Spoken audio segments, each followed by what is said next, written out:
Bonjour. Des milliers de crop circles ont été découverts dans plus de 50 pays différents, et sur presque tous les continents. Ces motifs géométriques, nommés agroglyphes en français, apparaissent dans les champs de culture, et vont de simples petits cercles, à des formations très élaborées, s'étendant sur plusieurs centaines de mètres. Ils ont fait la une des journaux, depuis le milieu des années 60. Un des premiers cas connus, s'est produit en 1966, à Tully, dans le Queensland, en Australie. Un agriculteur qui avait entendu un bourdonnement, a vu un appareil de forme circulaire, de 9 mètres de diamètre, décoller d'une zone marécageuse, en laissant un cercle derrière lui. À partir de là, ce phénomène d'impression dans les champs de culture, s'est étendu progressivement, dans le monde entier. On en a régulièrement découvert dans les années 60 et 70. Puis, le nombre des formations a beaucoup augmenté dans les années 80, et se maintient relativement stable en nombre actuellement. Chaque année, plus de 200 agroglyphes sont signalés dans le monde, dont une forte proportion en Angleterre. Et ils sont de plus en plus visibles, et deviennent de plus en plus complexes. Au début des années 90, la presse mondiale a commencé à beaucoup s'intéresser à ce phénomène, et beaucoup d'experts, qui avaient enquêté sur le sujet, restaient perplexes. Mais le 9 septembre 1991, en Angleterre, des retraités, vivant dans la campagne, ont déclaré être à l'origine de toutes ces formations. À l'aide d'une simple planche, et de ficelles, les deux plaisantins ont montré comment ils auraient réalisé tous les motifs découverts dans les champs. Bien que cette affirmation était plus que douteuse, car il semble évident qu'ils n'avaient pas pu se déplacer dans 23 pays différents, la presse mondiale s'est empressée de relayer cette information, en affirmant que ce phénomène était un canular. Affaire classée. Bien sûr, il s'agissait en réalité d'une opération de désinformation, pour discréditer le phénomène, qui semble avoir très bien fonctionné, car la plupart des gens ont cru à cette manipulation médiatique. Linda Moulton-Howe est une journaliste d'investigation, spécialisée en ufologie. Elle fait partie des experts qui ont longuement enquêté sur ces phénomènes, et a essayé de le comprendre. Pour elle, et de nombreux experts du monde entier, la plupart de ces formations sont authentiques, et ne peuvent pas avoir été créées par des hommes. Il ne s'agit donc pas d'un canular. Pour les spécialistes du sujet, il n'y a aucun doute. Les vrais agroglyphes, qui apparaissent soudainement, et de manière inexpliquée, ne peuvent pas être d'origine humaine. Mais alors, si la plupart de ces mystérieuses formations sont authentiques, est-il possible qu'elles soient d'origine extraterrestre? Le 15 août 2002, à Winchester, en Angleterre, un crop circle représentant ce qui semble être un alien gris, est apparu dans un champ de blé. Dans l'angle inférieur droit du dessin, se trouve un objet en forme de disque, renfermant ce que certains considèrent comme un code binaire, un langage informatique, comportant des 1 et des 0. Le message qui a été décodé dit ceci. Prenez garde aux porteurs de faux présents, et à leurs promesses non tenues. Beaucoup de souffrance, mais encore du temps. Le bien existe. Nous combattons l'imposture. Fermeture conduit. Ce mystérieux message serait donc un avertissement destiné à l'humanité, et pourrait concerner les événements qui se produisent actuellement dans le monde. Un an plus tôt, le 21 août 2001, une autre formation, renfermant un autre code binaire, est apparue dans un champ de blé, près de l'observatoire de Chilbolton. Des chercheurs sont convaincus que le motif est une réponse à un message envoyé dans l'espace par les astronomes Frank Drake et Carl Sagan, en novembre 1974. Ce message, envoyé depuis le radiotélescope d'Arecibo, à Porto Rico, était un code binaire, qui renfermait des informations. Les chiffres 1 à 10, une image de notre ADN, le dessin d'un humain, et un graphique du système solaire, avec la position de la Terre.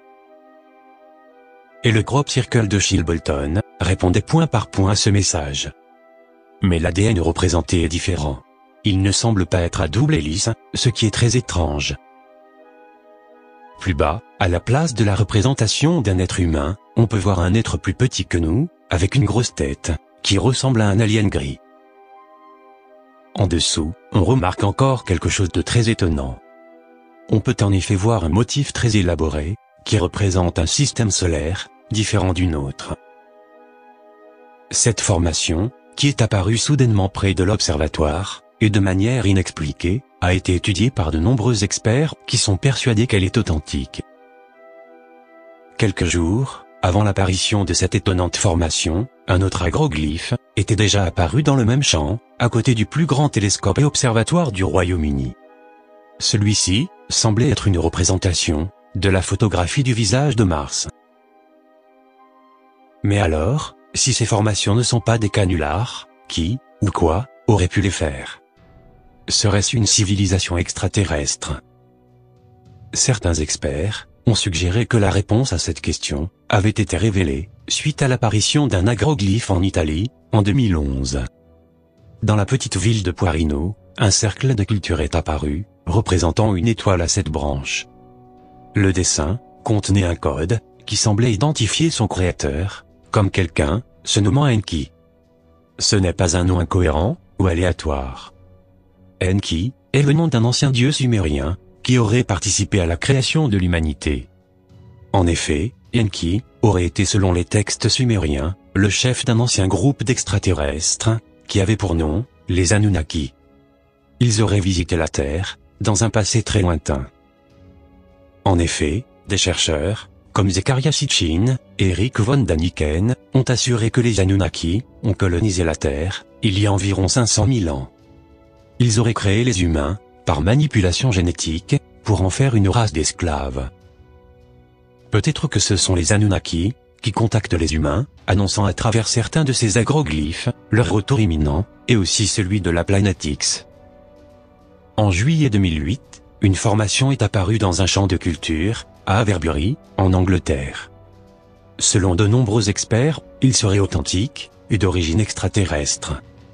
Il représente notre système solaire, avec une planète inconnue, qui semble se rapprocher de la Terre.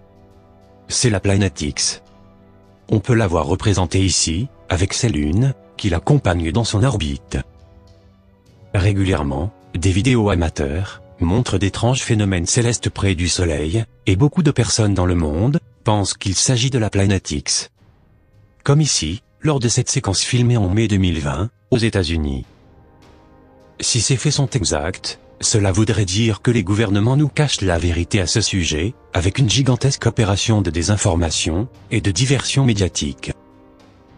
Quoi qu'il en soit, si les Anunnaki ont réellement asservi les humains dans un lointain passé, pourquoi ne pourraient-ils pas recommencer de nos jours? Cependant, il y a aussi un côté positif à cette légende des Anunnaki. Beaucoup de chercheurs pensent que cette race extraterrestre a fourni aux humains des connaissances et des technologies avancées. Ce qui pourrait expliquer l'existence de mystérieuses structures gigantesques sur Terre, comme les pyramides d'Égypte. Dans cette hypothèse, regardons à nouveau le cercle de culture représentant une étoile à 7 branches. Comme l'a indiqué le chercheur Michael Lee Hill, dans le monde de la géométrie et de la fréquence, une étoile à 7 branches est fondamentalement liée à 432 Hz. Considérons cette image cinématique, qui est une forme visible des sons et de vibrations à cette même fréquence. Étrangement, elle représente la même étoile à 7 branches, qui est identique à ce cercle de culture, apparu en Italie. Comme l'avait découvert Nikola Tesla, 432 est aussi connu comme étant un nombre magique, qui est la fréquence de l'univers. Selon la légende, Nikola Tesla avait trouvé le secret de l'énergie libre, une source d'énergie renouvelable, disponible gratuitement, appelée aussi énergie du point zéro. C'est l'énergie électromagnétique, contenue dans la trame de l'univers. Elle serait présente dans l'espace, et dans la matière. Nikola Tesla avait baptisé cette source d'énergie, l'éther. Ainsi, cette incroyable source d'énergie, qui existerait déjà en secret depuis un certain temps, serait cachée au public. Ces mystérieuses formations, qui apparaissent dans les champs de culture, pourraient donc être des messages extraterrestres à destination de l'humanité, afin de libérer cette technologie futuriste, pour aider les humains à passer à un niveau supérieur de leur existence. Les secrets de cette nouvelle forme d'énergie illimitée semblent révélés, de manière codée, dans de nombreuses formations, un peu partout dans le monde.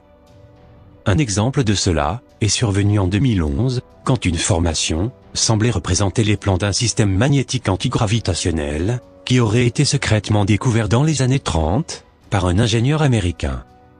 Ed Litzkalnin est devenu célèbre, car il était le créateur à lui tout seul, d'une des réalisations les plus remarquables du monde, situé en Floride, et connu sous le nom de Château de Corail. Sans aide extérieure, ou de grosses machines, il construisit ce gigantesque monument, en déplaçant des blocs de pierre, pesant plusieurs tonnes. On sait peu de choses sur la manière dont il avait réussi à construire ce gigantesque complexe de roches sculptées. Il semblerait qu'il le faisait la nuit, à l'abri des regards indiscrets. La manière dont il a procédé pour soulever tous ces énormes blocs de pierre, à lui tout seul, reste un mystère. Quand on lui demanda des explications, il répondit qu'il connaissait les secrets des constructeurs des pyramides d'Égypte. Selon les rumeurs, Lidskalnin avait redécouvert un savoir oublié, qui aurait déjà existé dans un lointain passé. Il s'agirait d'une sorte de dispositif de lévitation magnétique, pour déplacer des pierres. Ces rumeurs semblent s'être accentuées après sa mort, lorsque d'étranges vestiges, de ce qui semblait être un appareil électromagnétique, furent trouvés dans une pièce, située sous le château de Corail. En 2011, un autre cercle de culture semble confirmer cette surprenante hypothèse. En effet, le dessin qu'il représente ressemble étrangement au dispositif électromagnétique inventé par l'ingénieur américain. De nombreux autres exemples de crop circles semblent également être des messages à destination de l'humanité. Mais si ces incroyables secrets étaient enfin révélés, les plus grands perdants, avec l'utilisation d'une nouvelle source d'énergie gratuite et illimitée, seraient principalement les compagnies pétrolières et gazières. Les géants industriels, qui contrôlent l'économie mondiale. Si la science admet que certains crop circles ne semblent pas avoir été réalisés par des hommes, et restent donc inexpliqués, alors d'où viennent-ils? Est-il possible que certains d'entre eux soient des messages venus d'ailleurs, d'origine extraterrestre, ou venant d'une autre dimension? De nombreux experts l'affirment, et suggèrent que des preuves supplémentaires se cachent dans des équations astronomiques, scientifiques et mathématiques qu'ils renferment. Quoi qu'il en soit, si beaucoup de personnes restent encore sceptiques sur toutes ces affirmations, la NASA a récemment déclaré que notre galaxie, la Voie lactée, abriterait plus de 60 milliards d'exoplanètes habitables. Alors, après une telle annonce de l'agence spatiale américaine, comment croire que nous soyons vraiment seuls dans l'univers? La NASA avait-elle pour objectif de tester les réactions du public, afin de préparer la population à l'éventuelle révélation de l'existence de civilisations extraterrestres? Les affirmations selon lesquelles nous serions actuellement visités par des êtres venus d'ailleurs ne peuvent plus être ignorées. Ces crop circles serviraient donc à nous faire comprendre qu'ils existent, sans pour autant susciter la peur, lors d'un processus d'adaptation à long terme.